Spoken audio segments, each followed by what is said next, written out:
तो hello friends, कैसे हो आप सभी। उम्मीद करता हूँ आप सभी एकदम खैरियत से हो। तो स्वागत है आपका फिर से हमारे चैनल एग्री पाठशाला में।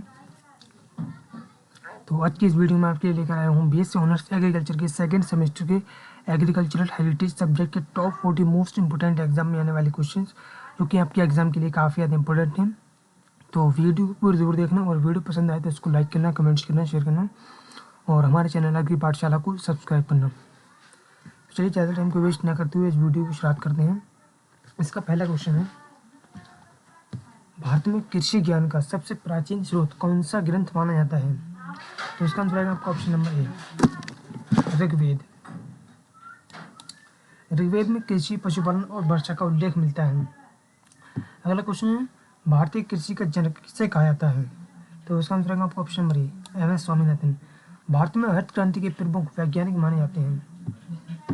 अगला क्वेश्चन है, किस वेद में कृषि का सर्वाधिक उल्लेख मिलता है? तो इसका आंसर आएगा आपका ऑप्शन नंबर ए, अथर्ववेद। अथर्ववेद में कृषि तकनीकों और फसलों का वर्णन मिलता है।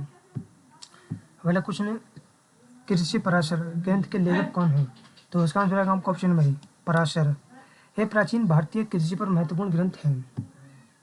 अगला क्वेश्चन है, अर्थशास्त्र के लेखक कौन थे? तो इसका आंसर आएगा आपका ऑप्शन नंबर ए, कौटिल्य। अर्थशास्त्र में कृषि एवं सिंचाई व्यवस्था का वर्णन है। अगला क्वेश्चन है, प्राचीन भारत में यव किस फसल को कहा जाता था? तो इसका आंसर आएगा आपका ऑप्शन नंबर ए, बार्ले यानी जौ। यव का उल्लेख वेदों में जौ के लिए किया गया है।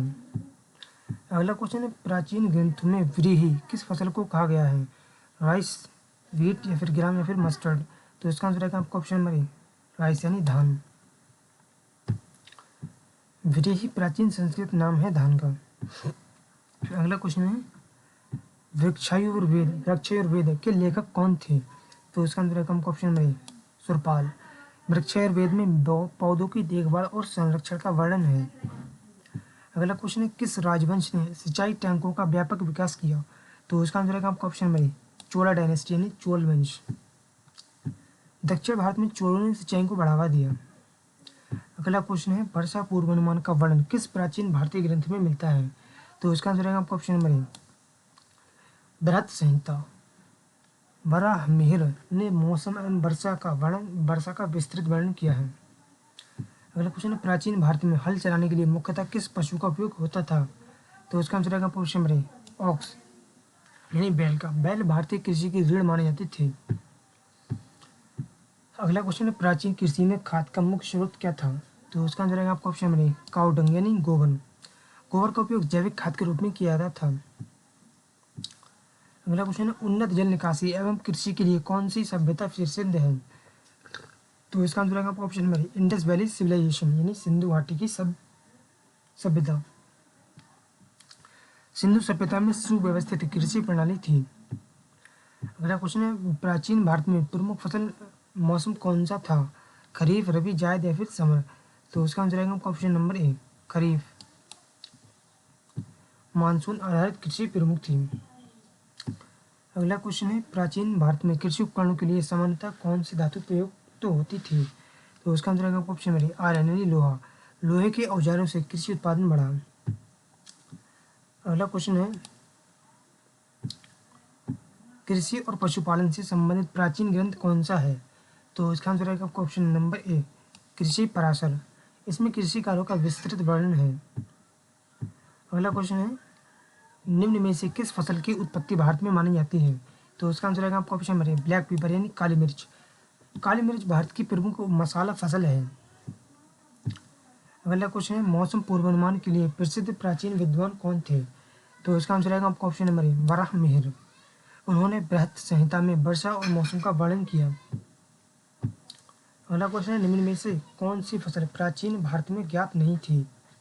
मक्का, धान, जौ या फिर गेहूँ? तो इसका आंसर आएगा आपका ऑप्शन नंबर ए, मेज़ यानी मक्का। मक्का अमेरिका से बाद में भारत आया। अगला क्वेश्चन है, फसलों के साथ वृक्ष उगाने की प्रणाली क्या कहलाती है? तो इसका आंसर आएगा आपका ऑप्शन नंबर ए, एग्रो फॉरेस्ट्री यानी कृषि वानिकी। यह भारत की प्राचीन कृषि परंपराओं का हिस्सा रही है। अगला क्वेश्चन है, किस प्राचीन भारतीय सभ्यता में बड़े अन्नागार पाए गए थे? तो इसका आंसर आएगा option number A, Indus valley civilisation यानी सिंधु घाटी की सभ्यता में। हड़प्पा और मोहनजोदड़ो में विशाल अन्नागार मिले हैं। अगला क्वेश्चन है बृहद संहिता के लेखक कौन थे? तो इसका आंसर आएगा आपको ऑप्शन नंबर ए वराहमिहिर। इसमें मौसम, वर्षा और कृषि संबंधी जानकारी दी गई है। अगला क्वेश्चन है भारतीय कृषि में अनाजों का राजा किसे कहा जाता है? तो इसका आंसर आएगा आपको ऑप्शन नंबर ए वीट यानी गेहूँ को। गेहूँ भारत की प्रमुख खाद्यान्न फसल है, इसीलिए इसको अनाजों का राजा कहा जाता है। अगला क्वेश्चन है प्राचीन भारत में मृदा उर्वरता बनाए रखने के लिए कौन सी पद्धति अपनाई जाती थी? फसल चक्र, एकल फसल, गहरी जुताई या फिर जलाना? तो इसका आंसर आएगा आपका ऑप्शन नंबर ए फसल चक्र। फसल चक्र से मिट्टी की उर्वरता बनी रहती है। अगला क्वेश्चन है किस फसल को स्वर्ण तंतु यानी गोल्डन फाइबर कहा जाता है? तो उसका आंसर आएगा आपको ऑप्शन नंबर ए जूट। जूट के रेशे सुनहरे रंग के होते हैं, इसी कारण इसको गोल्डन फाइबर कहा जाता है। अगला क्वेश्चन है ऋतुओं और कृषि का वर्णन किस प्राचीन ग्रंथ में मिलता है?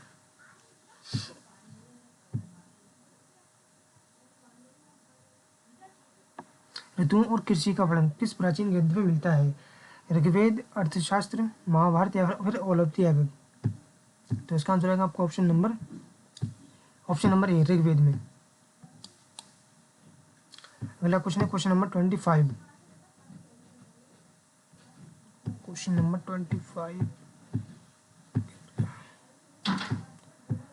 25 है किस फसल को स्वर्ण तंतु कहा जाता है यानी गोल्डन फाइबर?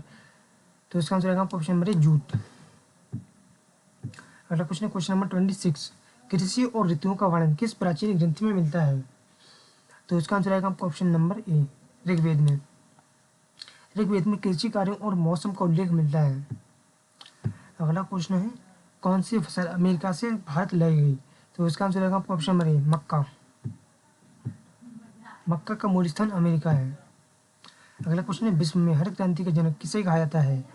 तो इसका आंसर आएगा आपका ऑप्शन नंबर ए नॉर्मन बोरलॉग। उन्होंने उच्च उत्पादकता वाली गेहूं की किस्में विकसित की, इसी कारण इनको विश्व में हरित क्रांति के जनक कहा जाता है। और भारत में जो हरित क्रांति के जनक कहा जाता है वो एम एस स्वामीनाथन को कहा जाता है।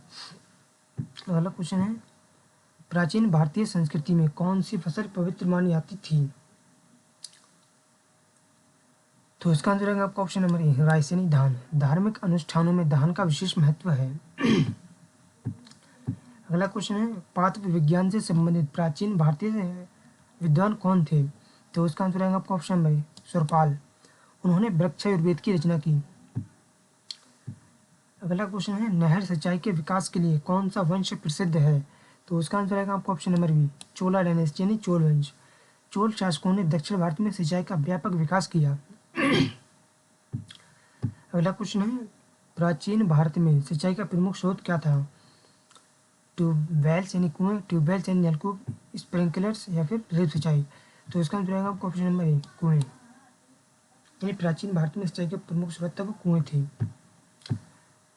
कुएं और तालाब सिंचाई के प्रमुख साधन थे प्राचीन समय में। अगला क्वेश्चन है कृषि के लिए राज्य सहायता का वर्णन किस ग्रंथ में मिलता है? तो उसका आंसर आएगा आपका ऑप्शन नंबर ए अर्थशास्त्र। कौटिल्य ने कृषि विकास में राज्य की भूमिका बताई है। अगला क्वेश्चन प्राचीन भारत में कौन सी दलहनी फसल व्यापक रूप से उगाई जाती थी? तो उसका आंसर आएगा आपका ऑप्शन नंबर ए चना। चना प्राचीन काल से महत्वपूर्ण दलहनी फसल रही है। अगला क्वेश्चन है कौन सी कृषि प्रणाली फसल और पशुपालन दोनों को मिलाती है? तो उसका आंसर आएगा आपको ऑप्शन नंबर ए मिक्स फार्मिंग यानी मिश्रित खेती। इससे किसानों की आय और संसाधनों का बेहतर उपयोग होता है। अगला क्वेश्चन है प्राचीन भारत में गोधूम किस फसल को कहा जाता था? तो उसका आंसर आएगा आपको ऑप्शन नंबर ए गेहूँ। संस्कृत में गेहूँ को गोधूम कहा जाता था। अगला क्वेश्चन है भविष्य के उपयोग हेतु अनाज संग्रह करने की प्राचीन पद्धति कौन सी थी? तो उसका आंसर आएगा आपको ऑप्शन नंबर ए ग्रैंडरी स्टोरेज यानी अन्नागार भंडारण। अन्नागार खाद्यान्न सुरक्षा का प्रमुख साधन थे। अगला क्वेश्चन है निम्न में से किस फसल की उत्पत्ति भारत में मानी जाती है? तो उसका आंसर आएगा आपको ऑप्शन नंबर ए ब्लैक पेपर यानी काली मिर्च। काली मिर्च भारत की प्रमुख मूल मसाला फसल है। अगला क्वेश्चन है कृषि पद्धतियों से संबंधित प्रमुख प्राचीन ग्रंथ कौन सा है? कृषि पराशर, रामायण, महाभारत, उपनिषद? तो उसका आंसर आएगा आपको ऑप्शन नंबर ए कृषि पराशर। इसमें खेती की तकनीकों और कृषि प्रबंधन का वर्णन है। अगला क्वेश्चन है सबसे उन्नत नगरीय कृषि प्रणाली किस प्राचीन भारतीय सभ्यता में थी? तो इसका आंसर आएगा आपको option number A Indus valley civilisation यानी सिंधु घाटी की सभ्यता में। सिंधु घाटी सभ्यता में योजनाबद्ध नगर भंडारण व्यवस्था और कृषि प्रणाली विकसित थी। तो फ्रेंड्स, आज की इस वीडियो में मैंने आपको बीएससी ऑनर्स एग्रीकल्चर के सेकंड सेमेस्टर के एग्रीकल्चरल हेरिटेज सब्जेक्ट के टॉप 40 मोस्ट इंपोर्टेंट एग्जाम में आने वाले क्वेश्चंस बताए, जो कि आपके एग्जाम के लिए काफ़ी ज़्यादा इंपॉर्टेंट है। तो अगर आपको ये वीडियो पसंद आई हो तो इसको लाइक करना, कमेंट्स करना, शेयर करना और हमारे चैनल की पाठशाला को सब्सक्राइब करना।